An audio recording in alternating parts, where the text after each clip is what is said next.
नमस्कार साथियों। हिंदी साहित्य सागर में मैं आपका स्वागत करती हूँ।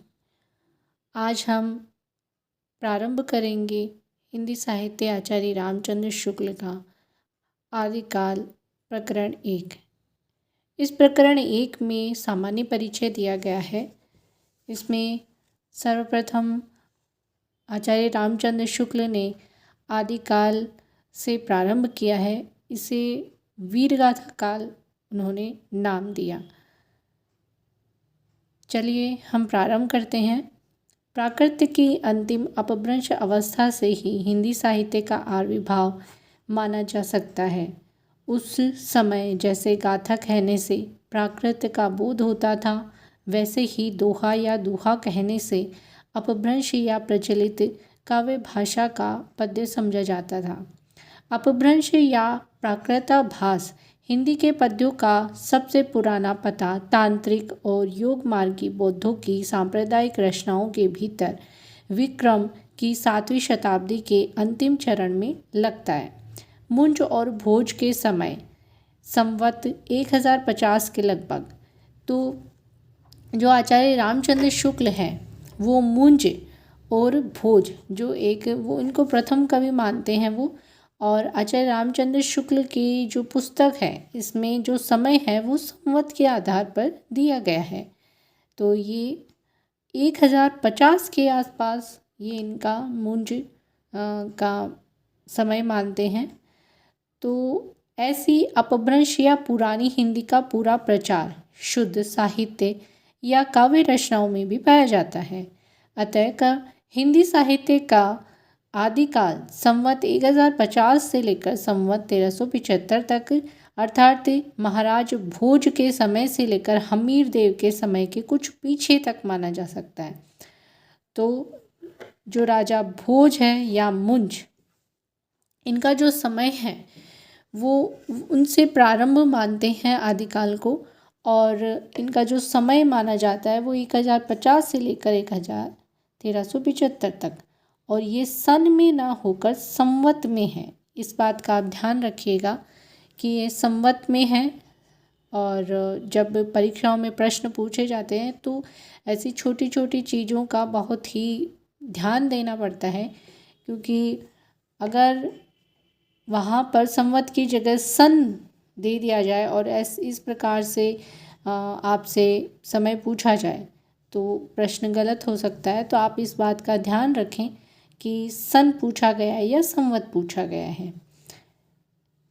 तो आगे बात करते हैं हम यहाँ से। यद्यपि जनश्रुति इस काल का आरंभ और पीछे ले जाती है तो वो ये जो समय है वो माना गया है संवत 770। इसमें भोज के पूर्व पुरुष राजा मान के सभासद पुष्य नामक किसी बंदीजन का दोहों में एक अलंकार ग्रंथ लिखना बताती है।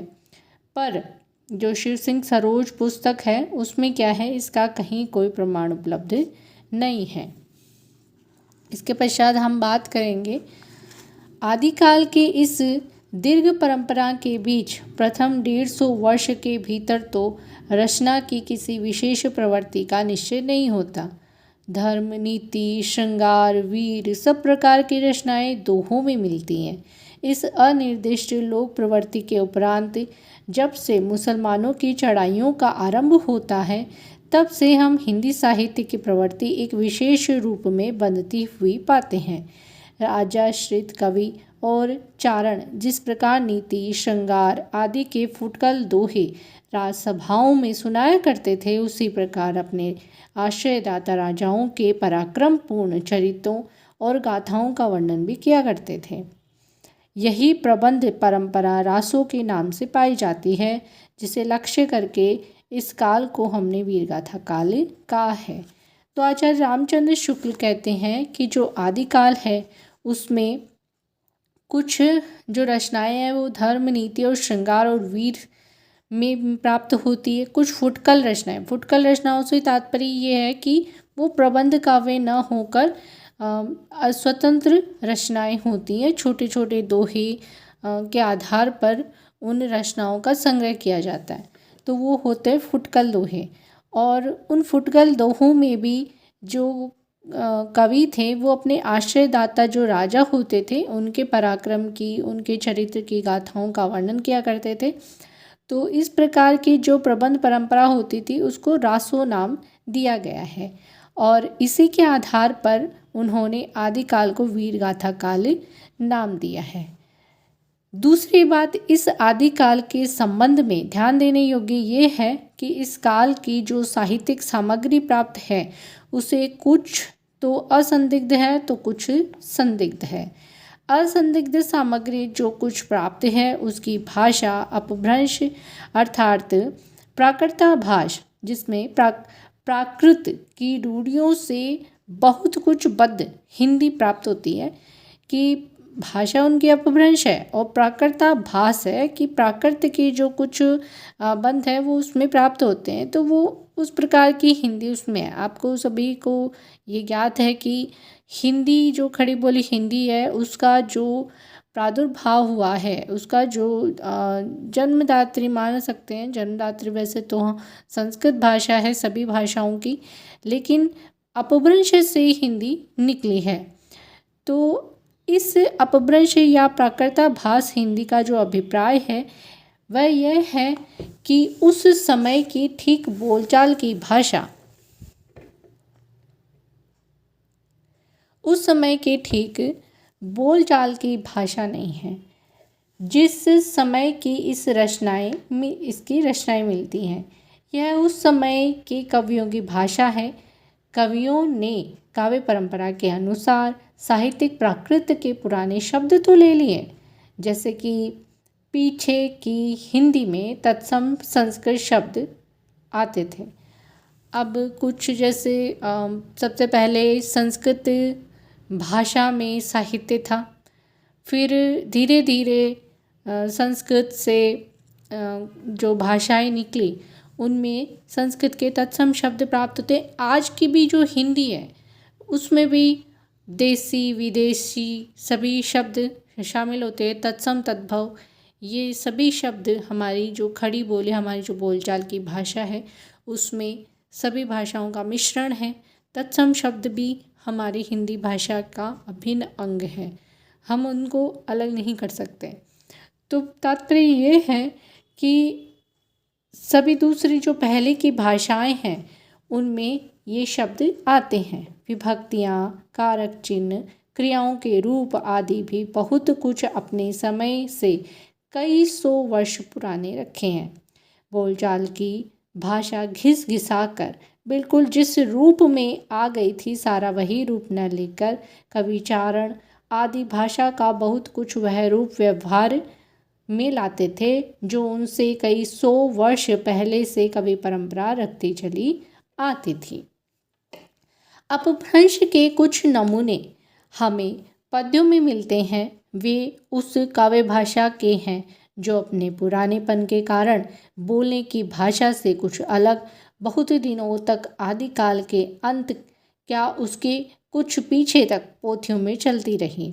विक्रम की 14वीं शताब्दी के मध्य में एक और तो पुरानी परंपरा के कोई कवि संभवतः शारंगधर हम्मीर की वीरता का वर्णन ऐसी भाषा में कर रहे थे।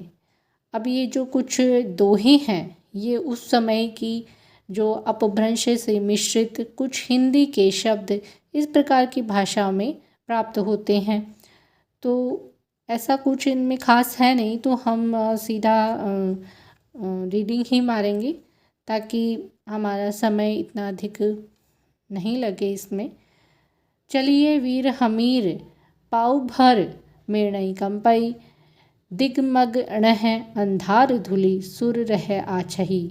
दूसरी ओर खुसरो मियाँ दिल्ली में बैठे ऐसी बोलचाल की भाषा में पहेलियाँ और मुकरियाँ कह रहे थे। एक नार ने अचरज किया सांप मार पिंजरे में दिया।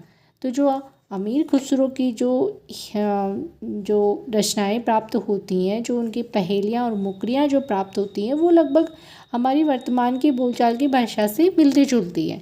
तो हमें इनकी जो मुकरियाँ हैं पहेलियाँ हमें अच्छे से समझ आ जाएंगी।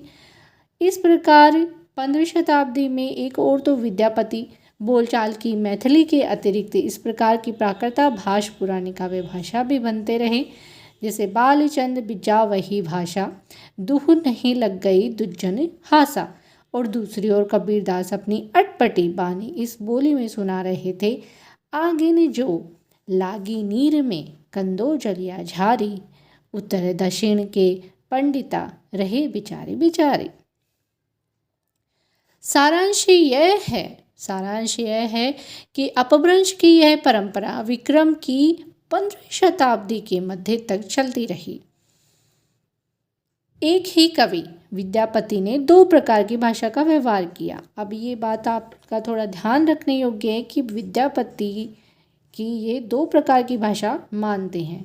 एक तो पुरानी अपभ्रंश भाषा और दूसरी जो है वो बोलचाल की देशी भाषा।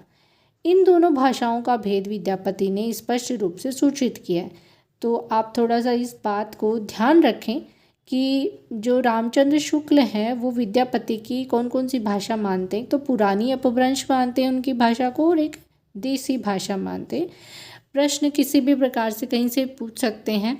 उनके कथन देकर भी हमें प्रश्न पूछा जा सकता है कि अच्छा रामचंद्र शुक्ल ने यह कथन किसके बारे में कहा है, या यह कथन जो है वो किसका है।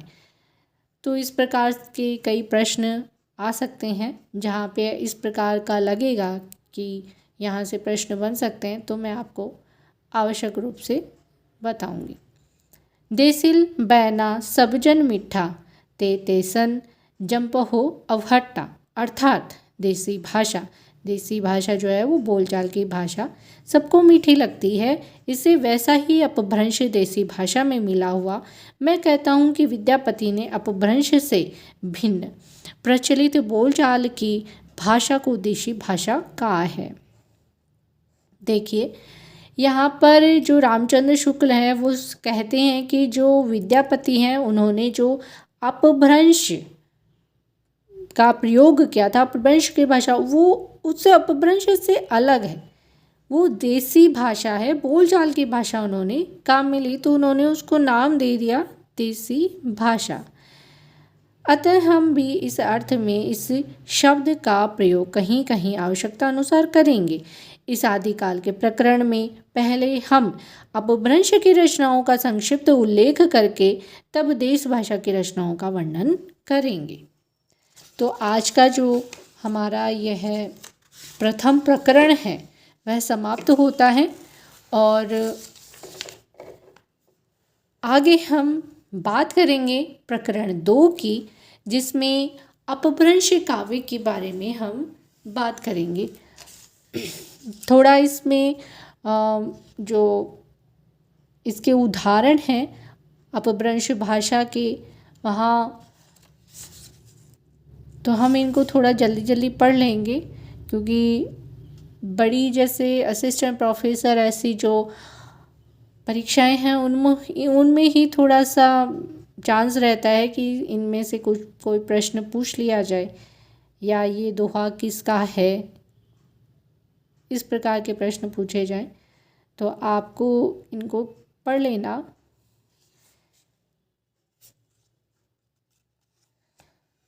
तो आगे हम बात करेंगे नेक्स्ट वीडियो में।